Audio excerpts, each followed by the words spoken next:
আমরা বৈষম্যর শিকার হচ্ছি, এখনো হচ্ছি, ভবিষ্যতে হবো, এটা আমরা মানবো না। আমাদেরকে স্বতন্ত্র কৃষি বিশ্ববিদ্যালয় দিতেই হবে, অন্যথায় আমরা অনশন করবো। আমাদের এই কর্মসূচি আজকে শেষ নয়, আমাদের দাবি যদি না মানা হয় তাহলে আমরা আবারও মাঠে নামবো। বাংলাদেশের খ্যাত এগিয়ে আছে, সব আমরা নামবো। আমাদেরকে যদি স্বতন্ত্র বিশ্ববিদ্যালয় না দেওয়া হয় তাহলে আমাদেরকে বাংলাদেশ যত কৃষি বিশ্ববিদ্যালয় আছে সকল কৃষি বিশ্ববিদ্যালয়ে আমাদের নির্দিষ্ট পরিমাণ আসন দিতেই হবে। দিলে আমরা পরবর্তী আবার কর্মসূচি ঘোষণা করব।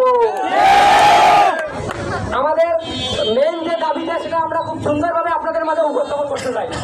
আমাদের মেন দাবি হচ্ছে কৃষি ডিপ্লোমাকারী শিক্ষার্থীদের জন্য স্বতন্ত্র কৃষি বিশ্ববিদ্যালয় দিতে হবে। পাবলিক যে কৃষি বিশ্ববিদ্যালয়গুলো আছে সেখানে আমাদের উচ্চশিক্ষা অর্থাৎ পিএইচডি করার জন্য একটা নির্দিষ্ট আসন দিতে হবে। আমাদের দাবি এই একটাই।